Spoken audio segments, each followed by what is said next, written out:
La diaspora ivoirienne, que des cœurs pour vous. Merci. Annie Bara, Annie Tché, Annie Bara, Annie Tché. Merci. Aose, Ayoka, Akwaba. Dans toutes les langues. Dans les 63 langues de Côte d'Ivoire. Merci.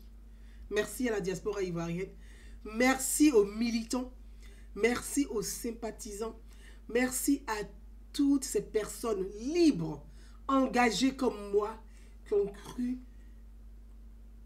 à la vision du président Alassane Ouattara. Je vais juste vous donner des cœurs. Merci. Plein de cœurs.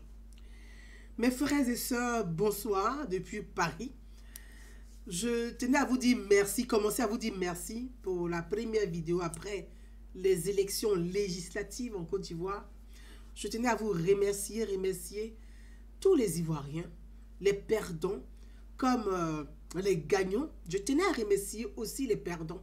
Je commence d'abord par les perdants parce qu'il est important dans une élection, quels que soient les différents projets, quelles que soient les différentes personnes, quelle que soit l'élection, il est important de remercier tous ceux qui ont contribué à la bonne marche de la démocratie.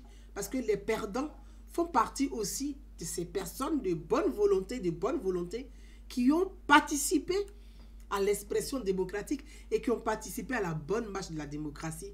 Je tenais d'abord à leur dire merci aussi que même s'ils n'ont pas gagné, c'est aussi une victoire démocratique pour notre pays, la Côte d'Ivoire.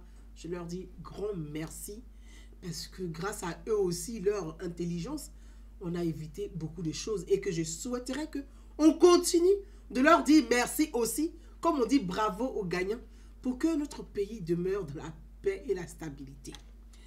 Je veux féliciter aussi tous les gagnants qui ont participé à cette élection et qui ont gagné les législatives. Leur dire bravo, bravo, chapeau, bravo à eux. Bravo parce que grâce à eux, la démocratie marche en Côte d'Ivoire. La démocratie est en marche. La démocratie fonctionne. C'est aussi grâce à eux. Et je veux aussi dire un grand merci au président de la République qui a organisé, parce que c'est le président de la République qui a respecté l'agenda démocratique, qui a respecté le calendrier démocratique. Grand merci au président de la République qui respecte toujours ses engagements, qui respecte sa parole donnée au peuple. Merci à monsieur le président, à son excellence le président Alassane Ouattara. Je veux aussi dire un grand merci à l'institution qui organise et qui continuera à organiser les élections dans notre pays, les élections démocratiques et transparentes. C'est important de le dire. Élections démocratiques et transparentes. Oui, parce que la CEI est transparente. La CEI est transparente et elle a démontré encore une fois dans cette élection législative toute sa transparence. La CEI a démontré sa volonté de consolider, sa volonté d'améliorer la démocratie, parce que la démocratie, ça s'améliore tous les jours. Et sa volonté de réussir la démocratie dans notre pays, la CEI l'a démontré. Je peux vous donner juste un exemple. Dans cette élection législative, même des ministres dans le gouvernement du président Alassane Ouattara qui ont participé à cette élection, certains ministres ont perdu les élections, par exemple dans leur circonscription. Pour vous dire toute la volonté du président de la CEI et de son équipe de mener à bien cette institution, de rehausser l'image de cette institution et qui donne de la valeur, de la crédibilité à cette grande et haute institution qui est la commission électorale indépendante. Donc, je veux dire un grand merci au président de la CEI, Ibrahim Kubière, qui, par son intelligence, sa volonté, mène à bien notre bien commun, la démocratie dans notre pays. Merci à vous tous et merci à tous mes followers. Première information concernant notre pays, la Côte d'Ivoire.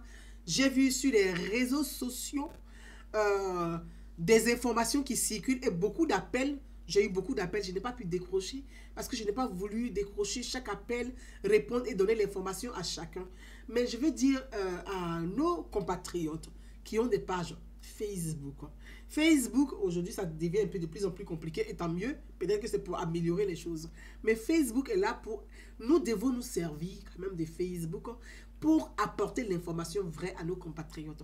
Facebook doit permettre d'atteindre plus de cibles. Donc, si nous communiquons bien, si nous donnons la vraie information, la bonne information, nous permettons aussi à nos compatriotes d'avoir l'information le plus rapidement possible. Parce que la force de Facebook, c'est en 1 minute, on peut atteindre 1 million de personnes. En 1 minute, on peut atteindre 500 000 personnes. Donc, en 1 minute, on peut passer une information. Contrairement aux médias classiques qui attendent d'abord d'avoir le OK du directeur de communication, du OK du directeur de programmation. Donc Facebook, nous avons une chance vraiment et il faut bien savoir utiliser ces réseaux sociaux pour mieux et bien informer nos populations. Il ne se passe rien en Côte d'Ivoire parce que j'ai vu sur la page Facebook, ça circule, qu'il y aurait eu un attentat à la bombe à la Tour D au Plateau. Et j'ai tout de suite moi-même à la Tour D au Plateau, je tiens à vous dire, j'ai tout de suite moi-même tout de suite appelé des personnes même très proches qui sont aussi à la Tour D. Je les ai appelés pour dire qu'est-ce qui se passe au Plateau. Parce que sur les réseaux sociaux, il y a certaines personnes qui prennent malin plaisir à relayer des fausses informations et qui sont en train d'annoncer, donner des frayeurs à nos compatriotes qu'en Côte d'Ivoire, il y aurait une bombe à la Tour D. Et on m'a dit, Gouzen Naounou, c'est des bêtises. On ne sait pas qui joue à ce jeu, mais ce qui est dramatique, c'est quand même qu'il y a certains militants quand même du parti au pouvoir qui eux-mêmes sont un peu dans l'ignorance, prennent plaisir à relayer ces fausses informations. Et là, c'est encore beaucoup plus grave. Que l'opposition, que les adversaires de la République, que les ennemis de la République, que ceux qui veulent bafouer la République, que ceux qui veulent détruire la République, que ceux qui veulent casser la République, prennent malin plaisir à donner des fausses informations pour pouvoir créer des frayeurs, pour créer pour créer des frayeurs et puis créer même des difficultés à nos populations en Côte d'Ivoire. On peut dire, oui, c'est l'opposition, oui, c'est les gens qui n'aiment pas le pouvoir, ce sont des personnes qui détestent la République, ça on peut le comprendre. Mais quand il y a certains militants qui font croire qu'ils sont au courant de toute information, qui font croire même qu'ils sont même dans le cœur de la machine au pouvoir, et que ces petits-là se permettent comme ça sur les réseaux sociaux à relayer des fausses informations comme ça, c'est encore grave. C'est très grave. Donc, je veux vraiment dire à certains cadres qui ont ces petits fan clubs-là de vraiment tenir en laisse leur fan club et de ne pas jouer à ce jeu parce qu'en véhiculant la désinformation, on va créer des troubles au pays inutilement et ils seront responsables de ces troubles-là. Donc, jusqu'à présent, je peux vous dire, je me suis renseigné auprès des personnes compétentes, des personnes au cœur du dispositif sécuritaire. Il n'y a pas de bombe à la Tour D au Plateau. C'est cette information que je voulais vous donner avant de commencer notre direct live. Voilà. Et je vous embrasse, je vous lis, j'embrasse tout le monde. Je ne pourrai pas citer les noms. Je vous lis et je vais relire vos commentaires. Je vous embrasse très, très, très fort. Merci. Je lis les commentaires et je vous embrasse. Je vous dis merci. Mes frères et sœurs, on va revenir encore comme exactement, c'est pour créer de la zizanie. Et ce jeu, on sait très bien qui est à la base de ce jeu. On le sait très bien. Donc, faisons très attention. Faisons très, très, très attention à ne pas relayer ces fausses informations pour créer de la zizanie. Ne soyons pas les relais de ces démons qui veulent le casser et qui veulent détruire la République. Voilà. Mes amis, je veux revenir un peu sur, après l'élection législative, et je voulais lancer aussi un message à l'encontre de tous ceux qui ont gagné, qui font partie de la majorité parlementaire et qui font partie de la majorité parlementaire. Je voulais dire à tous les gagnants à cette élection législative, c'est vrai, pendant une élection, on a des adversaires parce que chacun veut se battre pour gagner. Et c'est ce qui est normal. C'est ça le jeu politique. C'est aussi ça le jeu démocratique, d'avoir un gagnant. Oui, il y a un gagnant, mais il n'y a pas que des perdants. Je ne pense pas qu'il y ait des perdants. Il y a des gens qui ont participé, parce que sans les personnes qui ont perdu, il n'allait pas avoir de gagnants. Vous voyez, c'est ce que j'ai envie de porter comme message. Sans ceux qui ont perdu, il n'allait pas avoir de gagnants. C'est parce qu'il y a eu des perdants qu'il y a des gagnants. Et je veux lancer un appel, comme l'a dit le président de la République, au nom du rassemblement, au nom de l'intérêt général, au nom de notre pays, au nom de la stabilité de notre pays, sécuritaire, économique, démocratique. Je voulais lancer ce message à tous les gagnants de ne pas, de tendre la main, au contraire. Tendez la main, de tendre la main aux perdants dans vos circonscriptions. Ceux qui ont perdu, tendez-leur la main. Au-delà du jeu politique, ce sont vos frères, ce sont vos sœurs, ce ne sont pas vos ennemis, ce ne sont pas vos adversaires, ce sont vos frères et sœurs. Même dans le jeu politique, si vous avez été des concurrents, ils ne sont pas des ennemis à détester. Bien au contraire, tendez-leur la main. Tendez-leur la main. Ne les méprisez pas parce qu'ils ont perdu. Ne les détestez pas parce qu'ils ont perdu. Ne les haïssez pas parce qu'ils ont été votre adversaire. Au contraire, tendez-leur la main. Ils ont aussi des choses à apporter aussi dans les circonscriptions. C'est ensemble que nous allons réussir la paix sociale. C'est ensemble que nous allons réussir le vivre ensemble. C'est ensemble que nous allons consolider la démocratie. Donc, aux gagnants, surtout aux gagnants, à l'intérieur du pays, dans toutes les circonscriptions, dans toutes les régions. Les perdants ne sont pas vos ennemis à détester. Au contraire, c'est parce qu'ils ont été là que vous êtes des gagnants. Tendez-leur la main, parlez avec eux. Ce sont vos frères et sœurs. Voilà ce message que je voulais lancer à tous les gagnants et je vous félicite dans l'ensemble. J'ai vu une information, mes frères et sœurs, excusez-moi. Une information concernant la nomination du ministre de la Défense, Ibrahim Téné Ouattara. Et je voulais m'entretenir avec vous sur aussi cette actualité. Ibrahim Téné Ouattara a été nommé ministre de la Défense, il a par intérim.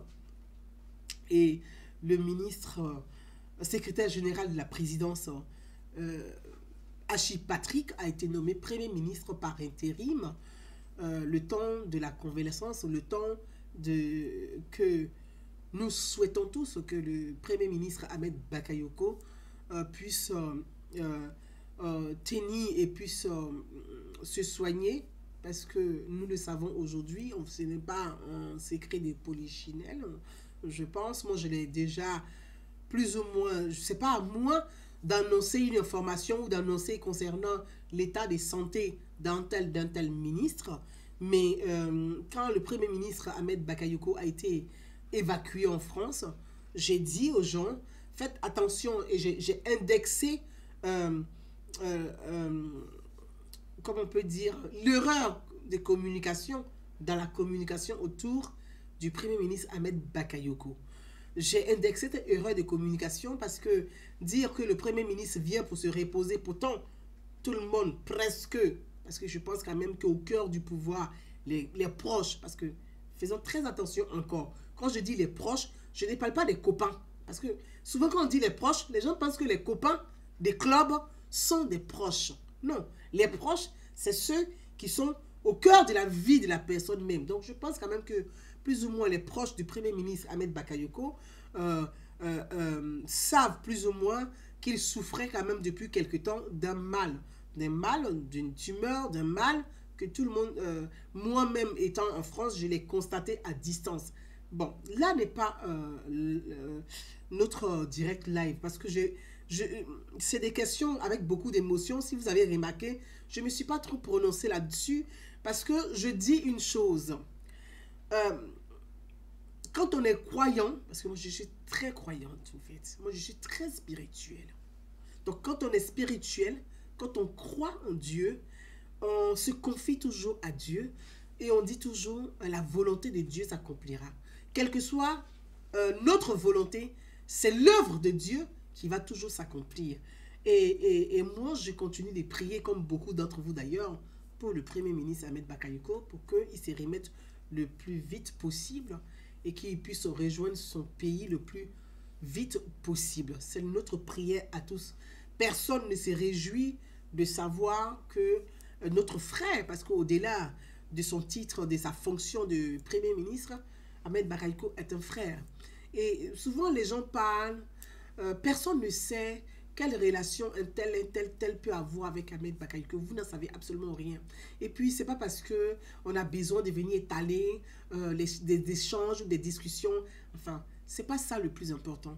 C'est que de garder l'esprit positif. Parce que quand une personne est souffrante, parce que le Premier ministre Ahmed Bakayoko est souffrant. Il est souffrant. Il est souffrant. Moi, je ne fais pas partie de ceux qui disent qu'il est venu se reposer. Il n'est pas en vacances. Il n'est pas venu se reposer. Il est venu se faire soigner. Donc, c'est différent. Je ne vais pas rentrer dans le discours de dire il se repose, de reprendre les photos d'il y a longtemps pour les publier, pour dire oui, le voilà, il se porte bien, il a dit bonjour aujourd'hui. Je ne rentrerai pas dans ce truc-là. Je continue à rester positive, à lui envoyer des ondes positives, et je pense que tout le monde devrait le faire. Parce que le dernier message du Premier ministre Ahmed Bakayoko sur sa page Facebook officielle, son dernier message, il date du 1er mars 2021. Il date du 1er mars où il a dit « Le mois de mars est mon mois. Le mois de mars est mon mois. » Ça veut dire qu'il a annoncé que le mois de mars, c'est son mois de naissance. Il est né le 8 mars, donc la journée internationale de la femme est aussi sa journée à lui. Donc, mes frères et sœurs, non, je ne dis pas, je ne dis pas qu'il a une tumeur ou pas, je dis que,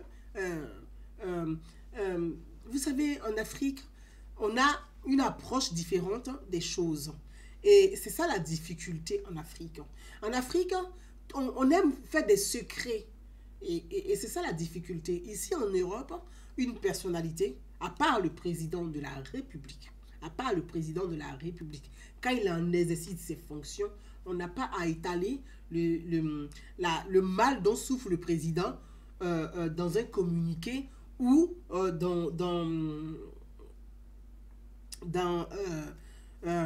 ou sur la place publique.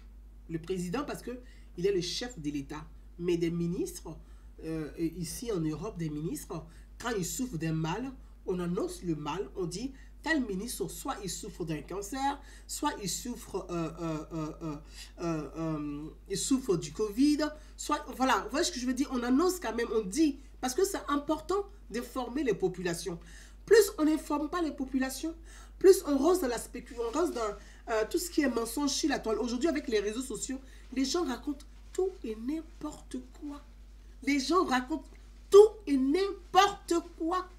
Moi, je dis, les gens racontent tout et n'importe quoi. On a entendu tellement de choses, tellement de mensonges, et que moi, je n'ai même pas envie de répéter ces mensonges-là, sincèrement. Je n'ai aucune envie de les répéter. Mais ces mensonges-là sont confessionnés dans les officines de M. Guillaume Soro, qui lui prend plaisir, au contraire. Parce que lui, ça l'arrange. Il tire l'épingle du jeu. Parce que lui, son jeu aujourd'hui, c'est de faire quoi?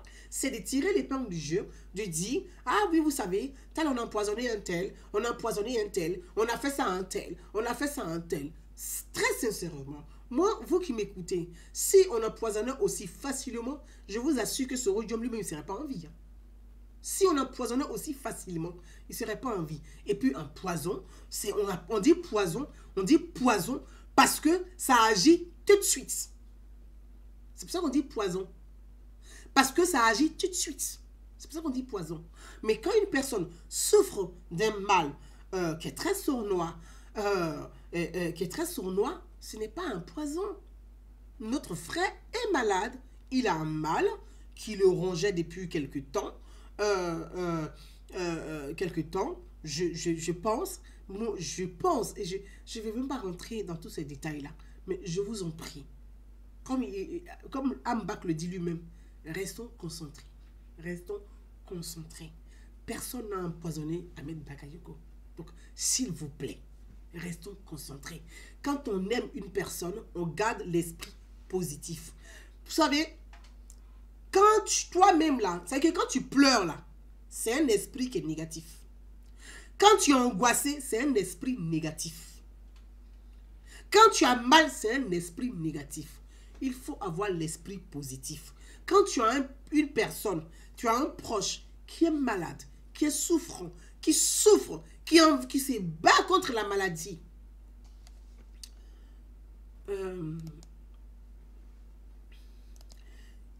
qui se bat contre la maladie, comme il peut pour s'en sortir, ce qu'il faut faire, c'est de positiver, de garder l'esprit positif. En gardant l'esprit positif, on transmet, on émet comme ça les ondes positives pour pouvoir lui donner des forces. Nous sommes énergie. Le corps est énergie. Le corps, là, c'est de l'énergie. Vous êtes énergie. Chacun a de l'énergie en lui. Donc, l'énergie, il y a l'énergie négative et puis il y a l'énergie positive. Donc, l'énergie positive, là, on n'a qu'à donner ça à notre frère parce que les traitements qu'il suit sont très difficiles, sont très délicats, c'est très lourd à supporter, c'est beaucoup de fatigue, c'est beaucoup de douleurs. Vraiment, arrêtons tous ces mensonges-là et arrêtons de faire du mal à ces enfants qui sont aussi sur les réseaux sociaux, à sa famille proche, parce qu'on dit proche là, ce sont la famille proche. Ce n'est pas les copains ni les amis qui sont la famille proche. Les copains, les amis, chacun va spéculer. Chacun spécule. Genre qu'il a l'information. Mais ils n'ont pas l'information. Parce que l'information, c'est sa famille nucléaire qui a l'information. C'est sa famille proche qui a l'information. Et le président de la République, qui est le chef de l'État, qui est informé de l'État, de l'évolution, de son premier ministre. Donc, s'il vous plaît, ne rentrez pas dans les jeux de propagande sur la toile. Et ne relayez pas ça. Parce que plus vous relayez ces propagandes, vous donnez du crédit à ces mensonges. Donc, vraiment, nous prions tous pour que le Premier ministre Ahmed Bakayoko se porte mieux et qu'il puisse s'en sortir et qu'il rentre dans son pays, la Côte d'Ivoire. Voilà ce que je voulais dire à ce niveau. Maintenant, revenons à la nomination, les deux décrets signés par le président Alassane Ouattara.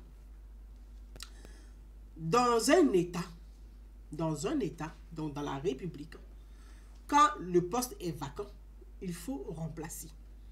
Quand le poste est vacant, il faut remplacer. Dans un État, on ne laisse pas le poste de Premier ministre vide. On ne laisse pas le poste de ministre de la Défense vide. Il faut remplacer. Et le poste de président de la République vide. Ça veut dire qu'il n'y a plus d'État.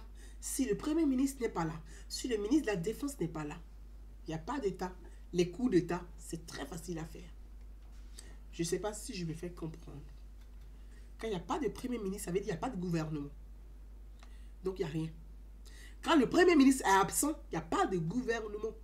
Le Premier ministre peut s'absenter pour 1 semaine, 2 semaines, 3 semaines, mais pas plus d'1 mois.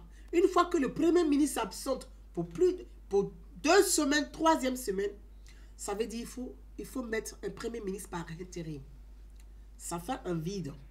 Donc, s'il n'y a pas de Premier ministre, si le Premier ministre est absent, il n'y a pas de gouvernement. Il n'y a pas de gouvernement. Et s'il n'y a pas de gouvernement, mais l'opposition peut se saisir de cette faille et de cette erreur. Parce qu'il n'y a pas de gouvernement, c'est une grossière erreur. Donc, l'opposition peut... C'est parce qu'on a une opposition qui est très bête en Côte d'Ivoire. Moi, je l'ai toujours dit. Je dis c'est parce qu'on a une opposition qui est très bête. Elle n'est pas organisée, elle est désorganisée, elle est paumée, elle est perdue. Donc, elle ne sait même pas... Bon, l'opposition, comme on dit, mais ces acteurs politiques ne comprennent pas les institutions. Ils ne connaissent pas le fonctionnement de la loi, des institutions. C'est pour ça. Sinon, l'opposition peut courir pour s'organiser, pour venir faire une déclaration pour former un gouvernement, puisque ça fait 1 mois que le Premier ministre n'est pas là. Je ne sais pas si vous comprenez. Parce que l'opposition va se servir de la Constitution pour dire, mais le Premier ministre n'est pas là, étant donné que le président est là, le Premier ministre n'est pas là, qui n'est pas remplacé, nous, on forme un gouvernement. Parce que ça veut dire, s'il n'y a pas de Premier ministre, il n'y a pas de gouvernement. Il n'y a pas de conseil de ministres. Puisque le chef du gouvernement n'est pas là, il est absent. Donc, il faut mettre un Premier ministre par intérim pour assurer la continuité de l'État. Ce n'est pas parce que le Premier ministre est absent que l'État ne doit plus exister. Ce n'est pas parce que le Premier ministre n'est pas là qu'on va dire, bon, comme il n'est pas là, on laisse le poste vacant. Ce n'est pas grave. Non, c'est très grave pour les institutions. C'est très grave pour l'État. C'est très grave pour la République. Donc, le président est dans l'obligation de mettre un premier ministre par intérim. Ça fait un. De deux, le premier ministre qui est absent, il est en même temps ministre de la Défense. Je ne sais pas si vous avez conscience de ce qu'on appelle la défense. La défense, c'est la protection du pays. La défense, c'est la protection du territoire. La défense, c'est la protection des frontières. La défense, c'est la protection de l'État. La défense, c'est la protection du président de la République. Donc, c'est un poste stratégique qui est difficile, qui est lourd. Et quand le ministre de la Défense est absent, l'armée est absente. Donc, il faut mettre un ministre par intérim. C'est pourquoi le président est obligé, il est dans l'obligation de mettre un ministre par intérim à la Défense et premier ministre à la primature. Maintenant, venons sur le choix du président de la République. Parce que sur les réseaux sociaux, c'est de ça il s'agit. Chacun y va, chacun spécule, chacun raconte, chacun dit des choses. Pourquoi le président aurait nommé son frère cadet comme ministre de la Défense? Moi, je ne vous apporte pas une information. Je vais juste vous éclairer. Parce que Ibrahim Téné Ouattara n'a pas été nommé parce qu'il est le petit frère du président. Non. Alors, franchement, ceux qui racontent ça, ils se trompent. Ibrahim, je répète encore, Ibrahim Téné Ouattara n'a pas été nommé parce qu'il est le petit frère du président Alassane Ouattara. Ça n'a rien à voir. Ibrahim Téné Ouattara est passé de l'ombre à la lumière. Donc, si vous m'écoutez et si vous me suivez, je dis et je répète, pour ceux qui ne le savent pas, allez-y leur informer que Ibrahim Téné Ouattara est passé de l'ombre à la lumière. Il a toujours été là, il a toujours tenu ce même rôle, mais il était dans l'ombre. Il était dans l'ombre. Ce n'est pas un novice, non, il était dans l'ombre. Il était dans l'ombre. Il tenait ce rôle-là dans l'ombre. Donc, ce n'est pas une nomination parce que c'est le frère du président, ça n'a rien à voir. C'est une nomination parce que on nomme à ces postes quelqu'un de confiance, qui connaît son boulot, qui maîtrise le boulot. C'est lui qu'on nomme dans ces moments difficiles parce que nous sommes dans des moments difficiles.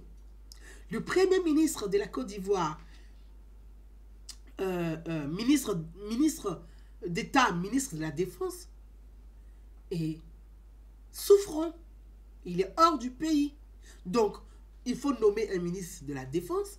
On nomme quelqu'un qui connaît déjà le job, si je peux utiliser cette expression. Donc, pour dire aux personnes que, aux Ivoiriens de Facebook, parce qu'il s'agit de ça, les Ivoiriens de Facebook, pour dire aux Ivoiriens de Facebook que Ibrahim Téné Ouattara n'est pas un novice. Il est passé de l'ombre à la lumière, tout simplement. De l'ombre à la lumière. Parce que, contrairement à ce que certains racontent, tu as l'impression que Ibrahim Téné Ouattara, le frère du président, serait en guerre avec le premier ministre Ahmed Bakayoko. Mais vous racontez des salades, vous. C'est des salades que vous racontez. Est-ce que vous pensez que Ahmed Bakayoko n'est pas suffisamment intelligent pour faire palabre avec le frère du président? Est-ce que vous croyez à ça? Non, mais souvent, les gens, c'est-à-dire que il faut raconter ça à des personnes qui ne savent rien. Bon, peut-être que ça peut marcher. Mais ce n'est pas à nous les éclairer, on peut raconter des salades pareilles. Les deux travaillent ensemble depuis longtemps. Ibrahim Téné Ouattara, depuis Amadou Gon Coulibaly, paix à son âme, il gérait ça. Oui, il gérait ça, mais il était dans l'ombre. Il était dans l'ombre. Il était dans l'ombre. Ce job-là, il faisait ça déjà dans l'ombre. Donc aujourd'hui, qu'on est face à une difficulté, on sort des élections législatives, le premier ministre est hors du pays, il est malade, il se soigne, il est sous traitement, parce qu'il est sous traitement. Je ne dirais pas qu'il se repose, il est sous traitement. Il est sous traitement. Donc les gens pensent que c'est de la gnognotte, mais ce n'est pas de la gnognotte, il est sous traitement. On sort de là, on fait quoi? On prend quelqu'un là qui connaît rien, qui va faire plaisir à Soro Guillaume pour qu'il déstabilise facilement le pays. Donc, le jeu de Guillaume Soro, c'est, il faut commencer. Si vous avez remarqué depuis quelque temps, Soro Guillaume, son jeu, c'est de prendre Ibrahim Téné Ouattara pour sa cible. Parce qu'il sait très bien que, Ibrahim Ouattara là, il ne joue pas avec les bêtises de Soro Guillaume, il ne joue pas avec ça. Soro sait ça. Soro sait que il ne va pas jouer les conneries de Soro là 2 fois. Il ne joue pas avec ça. Soro connaîtra sa place. Guillaume Soro, c'est ça. C'est pour ça qu'il dégaine ses chiens pour venir aboyer. Mais les chiens là aboient, mais la caravane passe. C'est de ça qu'il s'agit. Dites à Soro que le chien aboie, mais la caravane passe. Parce que lui, Soro Guillaume là, Ibrahim là, il ne joue pas avec les conneries de Soro là 2 fois. Il ne sourit pas à quelqu'un, même puis il va jouer ça. C'est de ça qu'il s'agit. Et Soro a très peur de ça. Il se dit, merde, je suis foutu. Celui même que je ne voulais pas, mais qu'il soit à cette place-là, mais je suis mal barré. Soro sait ça. Soro Guillaume là, il sait ça. Ce zéro Guillaume là, il sait ça très bien. Donc, il commence à crier. Il commence à jaser. Soro il est en perte de vitesse. Et il est en perte de vitesse. Soro est en perte de vitesse. Donc, il va commencer à colporter. Il est dans les officines. Soro, c'est ça, c'est un fessiste. Les fessistes, ils savent que faire de la propagande. Ils n'ont rien appris à l'université à part la propagande, le mensonge. C'est ce qu'ils savent faire le mieux. Ça, il faut reconnaître qu'ils sont très doués dans le mensonge, la propagande et la manipulation. C'est leur rôle. Mais aujourd'hui, grâce aux réseaux sociaux, nous sommes là pour éclairer. Là où ils apportent le mensonge, on apporte la lumière. Là où ils viennent mentir, nous, on vient apporter la vérité. Là où ils veulent mettre l'obscurité, on amène la lumière. Donc, on éclaire les zones. Et ça les dérange. Et moi, je suis leur cible. Mais moi, ça ne me dit rien. Je suis habitué à ça. Je suis habitué maintenant. Moi, je prends pour faire crème de peau, ça ne me dit rien. Mais je dis une chose. Pour l'intérêt du pays, pour la Côte d'Ivoire, pour l'amour de la Côte d'Ivoire, nous devons de préserver l'intérêt commun, de préserver la sécurité du pays, de préserver la paix, de préserver l'équilibre du pays.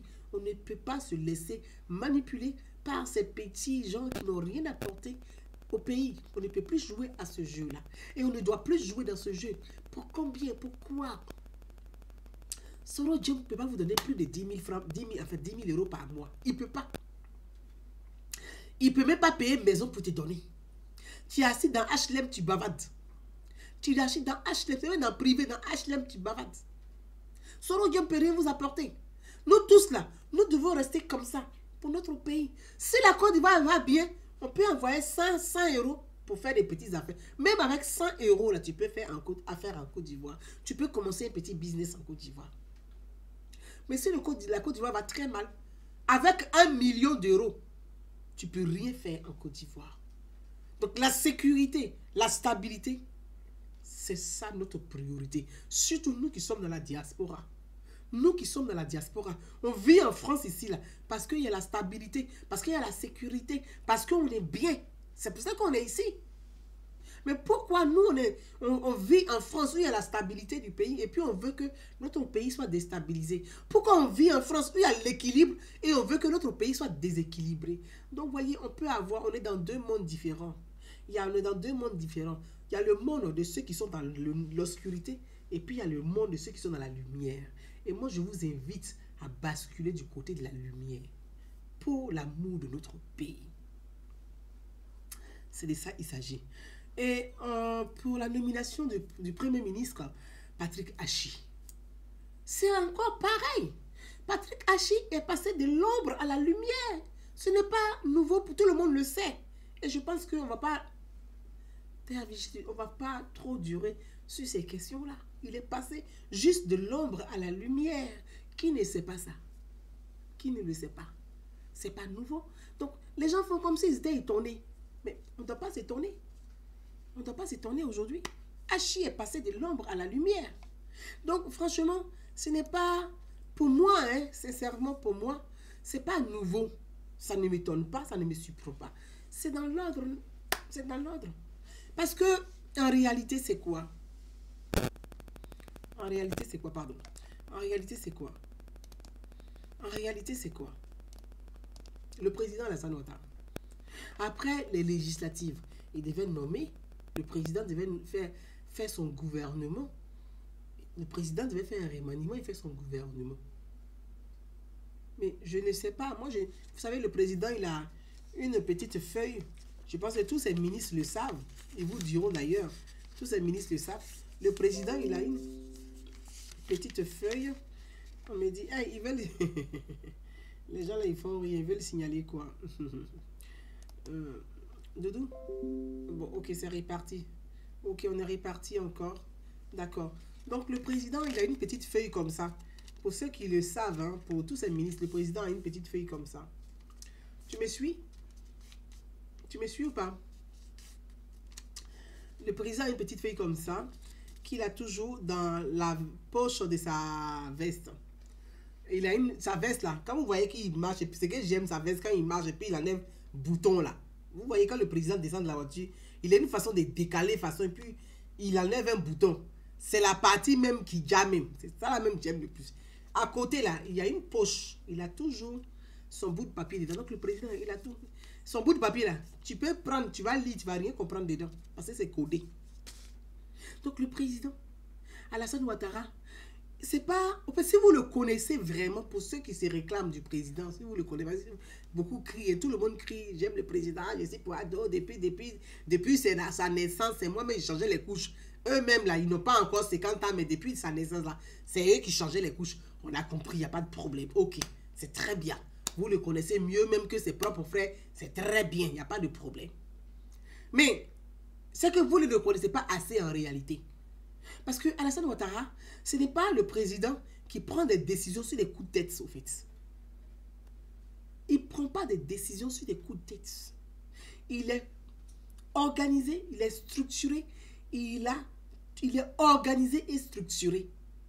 Il est mesuré dans tout ce qu'il fait. Donc, si vous le connaissez vraiment, il ne prend pas des décisions sur les coups de tête.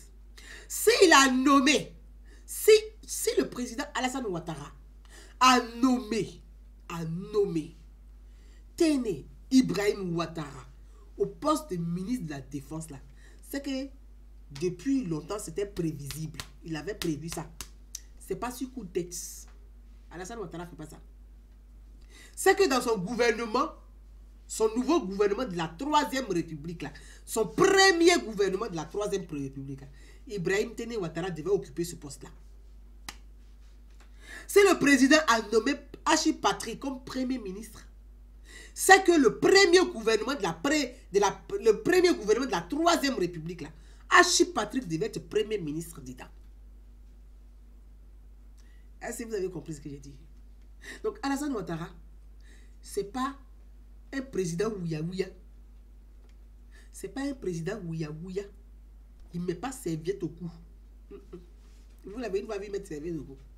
Donc, ce n'est pas un président ouya-ouya. Ces décisions-là, c'est depuis très longtemps. Tous ceux qui bavardent là, même son prochain gouvernement, là, sa liste est déjà arrêtée. Peut-être qu'il va peaufiner, mais sa liste est bouclée depuis. Bien même avant les législatives, il a déjà bouclé sa liste. Les gens s'amusent. Hein. Dès que vous ne connaissez pas Ado, vous criez, vous ne le connaissez pas. Vous ne le connaissez pas. Apprenez à connaître l'homme. Parce que, dire, on porte son t-shirt, on n'a qu'à me donner l'argent pour le soutenir, pour voter pour lui. C'est pas ça connaître Alassane Ouattara. C'est différent. C'est différent. Il faut apprendre à connaître Alassane Ouattara. Il faut apprendre à le connaître. Il faut prendre son temps. Il faut étudier de la manière vous étudiez les leçons là. C'est comme ça. Comment vous étudiez théorème là? Il faut étudier Alassane Ouattara comme théorème de Pythagore. Voilà. Il faut étudier Alassane Ouattara comme théorème de Pythagore. Pour comprendre Alassane Ouattara, il faut l'étudier comme théorème de Pythagore. Pour le comprendre et pour savoir où il va, comment il va. Sinon, vous allez crier dans le vide, mais vous ne le connaissez pas, en fait. C'est de ça qu'il s'agit.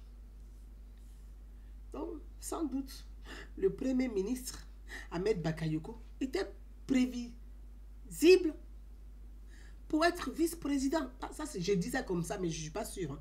Je dis ça comme ça. Donc, Alassane Ouattara ne prend pas les décisions comme ça. Vous êtes là, vous criez comme ça. Oui, pourquoi on a nommé Tene Abidjan? Pourquoi on a fait ceci là? Mais vous pensez qu'on gère un État par vos émotions? On ne gère pas un État par les émotions. Un État là, ça ne se gère pas par les émotions. C'est pas un président ouïa, il ne met pas ses vêtements au cou. Hein. Regardez-le.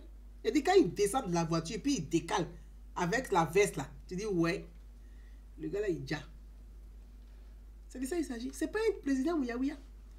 Donc, prenez le temps de comprendre les choses. On est dans un monde aujourd'hui avec la géopolitique, géostratégie. On va s'asseoir en Côte d'Ivoire où la Côte d'Ivoire est menacée par les terroristes du Sahel là. On n'a qu'à s'asseoir, on n'a pas premier ministre, on n'a pas ministre de la Défense et puis on a assis parce qu'on doit faire plaisir à des gens. Mais vous rigolez là. On ne gère pas un État par les émotions. Non. On ne gère pas un État par les... Et puis c'est pas sur Facebook qu'on gère un État. Les gens, les Ivoiriens de Facebook là, parce qu'il y a les Ivoiriens de la Côte d'Ivoire, puis il y a les Ivoiriens de Facebook, et c'est deux. Est-ce que vous savez qu'il y a deux Ivoiriens? Parce que il y a deux Ivoiriens. Il y a Ivoiriens de Facebook et puis il y a Ivoiriens de la réalité. Parce que Ivoirien virtuel et puis Ivoirien réel. Il y a boulevard. Regardez les élections législatives. Regardez les élections législatives. Certains pensaient que c'est sur Facebook. C'est pas élection, se passe pas sur Facebook. Il y a le virtuel et puis il y a la réalité. Tu descends au sol. C'est deux, il y a boulevard. Donc il y a les Ivoiriens virtuels et puis il y a les Ivoiriens réels. Quand tu viens dans le monde réel là, tu dis déjà c'est comme ça est. Ah oui, c'est que tu as compris. Quand tu dis c'est que tu as compris. On dit quand l'Ivoirien dit c'est qu'il a compris. Parce qu'il faut amener l'Ivoirien à dire ça c'est notre tampon. Donc les Ivoiriens de Facebook là, on ne gère pas un État sur Facebook, c'est pas possible. Les gens crient partout, ça fait des fan clubs, ça fait des... Hey! La Côte d'Ivoire est un État à respecter. La Côte d'Ivoire n'est pas un État ouïa. Le président Alassane Ouattara n'est pas un président ouïa. Il ne mange pas maïs. Il ne met pas ses vêtements au cou. C'est un homme d'État. On peut être président sans être homme d'État, comme on peut être président et être homme d'État. Il est les deux. C'est très important. Donc, pour l'amour du pays, là, nous tous là, aïe, Sabari, on a qu'à se calmer. Pensons à l'intérêt du pays. Parce qu'aujourd'hui, on arrive à un jeu où les ennemis de la République qui veulent casser la République, qui veulent détruire la République pour eux-mêmes leur intérêt, parce que ce n'est pas pour la Côte d'Ivoire ni pour les Ivoiriens qui veulent casser la République en réalité. Parce qu'il faut croire que, oui, c'est parce qu'on est, oui, il aime les Ivoiriens. Qui aime les Ivoiriens? Qui aime les Ivoiriens? Moi, je vais dire son nom. Soro Guillaume aime les Ivoiriens en quoi? En quoi est-ce que Soro Guillaume aime les Ivoiriens? Parce que souvent, Soro Guillaume, il aime les Ivoiriens où? En quoi il nous aime? Soro Guillaume aime les Ivoiriens où? Tu aimes les Ivoiriens, tu es toujours dans les coups d'État, tu es toujours dans les coups fourrés, tu as toujours les armes à main, tu veux toujours tuer, tu veux toujours verser le sang. C'est cela qui a aimé les Ivoiriens. Où est l'amour des Ivoiriens dedans? Il faut être bête pour croire à ça. Où est l'amour des Ivoiriens dedans? Toi, tu aimes les Ivoiriens, mais tu es prêt à mettre le feu au pays. C'est ça là qui a aimé les Ivoiriens. Il ne faut plus nous aimer. Parce que nous-mêmes, on ne t'aime plus. Non plus. Il ne faut plus nous aimer. Pardon. Il ne faut plus nous aimer. Il aime les Ivoiriens. Il aime quel Ivoirien? Soro Guillaume aime sa petite personne, mais n'aime pas les Ivoiriens. Parce que quand on aime les Ivoiriens, là, la Côte d'Ivoire qu'on voit aujourd'hui, là, de 2000 à 2010, là, ce n'est pas cette Côte d'Ivoire qui est là. Avec tout ce travail que le président Alassane Ouattara a abattu. Si tu aimes les Ivoiriens, là, tu vas respecter la Côte d'Ivoire où elle est. Parce que où on est assis, là, il n'y a pas un pays qui vaut que nous. On déjà même. Vous êtes là, vous bavardez.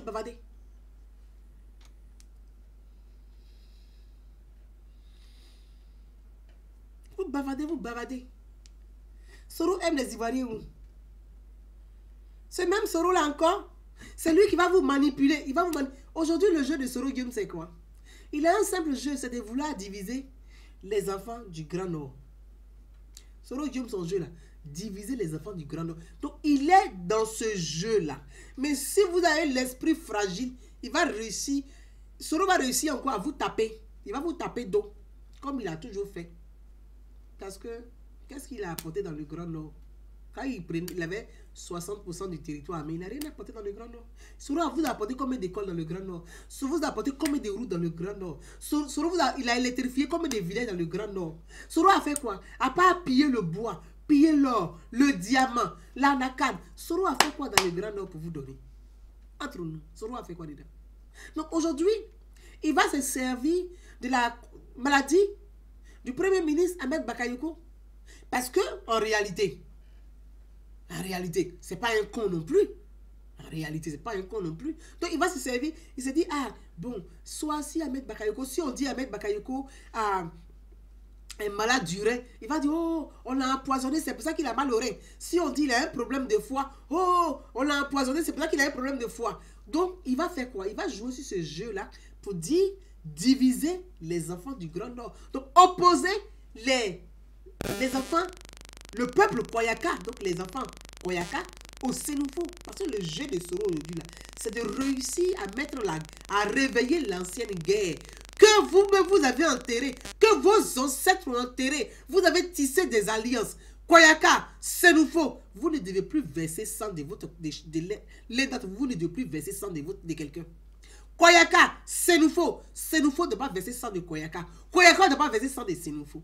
Soro veut réveiller ça parce qu'il n'a jamais respecté l'alliance. Guillaume Soro, il n'a jamais respecté l'alliance entre le peuple Koyaka et le peuple Sénoufo. Parce que si Soro avait respecté le peuple Koyaka, si Soro avait respecté le peuple Sénoufo, Soro n'allait pas tuer Ibé. Il a tué Ibé, il a retiré son cœur et puis il s'est glorifié d'avoir tué Ibrahim Koulibaly. Mais Ibrahim Koulibaly là, c'est un métis. C'est l'alliance. C'est deux sangs. Le sang Koyaka et le sang Sénoufo. C'est l'alliance que vos ancêtres ont tissée là. Pour ne plus jamais vous faire la guerre. L'alliance que vos ancêtres ont tissée là. C'est ce que Soro allait tuer. Soro a pissé sur l'alliance. C'est lui là. Vous encore. Vous les enfants Koyaka. Il y a quelques Koyaka qui parlent au nom de Soro. Ceux-là. Ce sont les Dangato, les Yerolombali. Ce sont les Yerolombali, les Dangato, les Yerolombali. C'est ceux-là qui parlent. Sinon, vrai Koyaka là. Vrai Koyaka. Parce qu'il y a faux Koyaka où? Il y a vrai Koyaka puis il y a faux Koyaka. C'est les faux Koyaka là qui parlent au nom de Soro. Sinon, les vrais Koyaka là, ils connaissent, ils savent que jamais ils vont parler de Soro Dio. Dans toutes les régions de Côte d'Ivoire là, personne, toutes les régions de Côte d'Ivoire détestent Guillaume Soro. C'est mon cousin dans vous dit ça aujourd'hui. Donc Soro Guillaume, il bavade. Mais sur le terrain là, c'est là où on voit qui est garçon. On a vu ça. Bavader sur Facebook. Et puis sur le terrain là, c'est deux bavadages. C'est pas la même chose. C'est pour ça qu'il dit les Ivoiriens de Facebook. Parce que Facebook là, tu vas payer 50 € par mois comme abonnement. Facebook, il gagne l'argent. Les gens payent 50 €. Moi, j'ai jamais fait ça. Ils payent 50 €. Ils font vidéo là. Ils ont 100 000 vues. C'est parce qu'on paye vues sur Facebook. On paye abonnement sur Facebook. Tu peux payer 50 000 abonnés. Tu payes l'argent à Facebook. Facebook te met les abonnés là cadeau. Tu payes 100 000 vues là. Facebook te met 100 000 vues. Quand tu commences vidéo net là, tu as 100 000 vues. Vidéo que tu as commencé. Ça là, tu payes. Les gens payent ça sur Facebook. Les j'aime là, on paye ça. J'aime se vend. Abonné se vend. Vue se vend. Tout se vend sur Facebook. Les GAFA là, ils gagnent l'argent et ça. Donc il y a des gens qui payent tous les mois un abonnement à Facebook pour acheter les vues. C'est pas la réalité. C'est quand tu descends sur le terrain, tu dis, ah, donc la réalité là c'est ça. Oui, c'est ça la réalité. Donc Soro Guillaume là, même si on dit élection aujourd'hui là, Soro Guillaume va taper poteau. Soro Guillaume ne peut pas même faire même 3%. Parce que dans toutes les régions de Côte d'Ivoire, Soro a fait du mal. Il a fait du mal au nord. Il a fait du mal à l'ouest. Il a fait du mal à l'est. Il a fait du mal à l'est. Il a fait du mal au sud. Même à Abidjan, même qui est la capitale, Soro a fait du mal à Abidjan. Donc, Soro Guillaume, là, il aime quel Ivoirien? De quel Ivoirien vous parlez? Les Ivoiriens de Facebook, là. Ça, c'est pas les vrais Ivoiriens. Il y a Ivoiriens, puis il y a Ivoiriens de Facebook. On n'a qu'à se ressaisir et puis restons concentrés pour l'amour du pays. Mes frères et sœurs, on est à 56 minutes. On a plus de 700 personnes connectées. J'ai envie de continuer la conversation avec vous, mais on ne doit pas dépasser 1 heure. Parce qu'il est déjà 20h35. On ne va pas dépasser 1 heure. Je vais passer à table avec ma famille. Je regarde ma famille qui me regarde aussi. Je pense qu'ils ont un peu faim, donc on ne va pas tarder à passer à table. Mais pour vous dire, quand on a fait campagne pour le président Alassane Ouattara, quand on a donné ce qu'on pouvait donner pour que le président gagne les élections, un coup KO, et quand pendant les élections législatives, quand on a continué, on ne s'est pas trompé, on a gardé le cap, on a gardé la même vision, le but à atteindre, donner la majorité parlementaire au président Alassane Ouattara pour mener à bien son programme pour lequel nous avons voté. Moi, je vais juste vous dire bravo et merci. Merci d'avoir cru en moi. Parce que ce n'est pas tout le monde. Merci. Comme je dis, il y a Ivoiriens de Facebook et puis il y a Ivoiriens réels. Il y a le virtuel et puis le réel. Les Ivoiriens réels là, c'est l'Ivoirien qui a le discernement, qui a le raisonnement, qui a l'intelligence. Sinon Facebook là, il y a des gens, ils s'asseyent, ils enlèvent un côté de leur caleçon, ils tapent les fesses, pac, pac, pac, pac. Ivoiriens de Facebook, vous allez regarder ça où. Donc, ceux-là, c'est Ivoiriens virtuels. Mais ceux qui ont conscience que notre pays doit maintenir le cap, qui ont conscience que le développement, seul par le développement, nous allons réussir, qui ont conscience que c'est par la consolidation du vivre ensemble, de la paix, de la stabilité du pays, que nous allons réussir la Côte d'Ivoire au sommet. Ceux-là, c'est les vrais Ivoiriens. Et je veux dire à tous ces vrais Ivoiriens, à tous ces bons Ivoiriens, merci. Merci d'avoir relayé. Merci de toujours relayer. Tout ce que je fais, c'est grâce à vous que ça arrive aussi parfois au sommet. Et c'est grâce à vous. Si je suis là aujourd'hui, c'est toujours grâce à vous. Et c'est à vous, je veux dire un grand merci. Merci à vous. Gardons le cap. Restons concentrés. Regardons le président Alassane Ouattara. Faisons confiance au président Alassane Ouattara pour la Côte d'Ivoire émergente. Belle soirée à vous. Je vous dis à très très bientôt. Bye bye.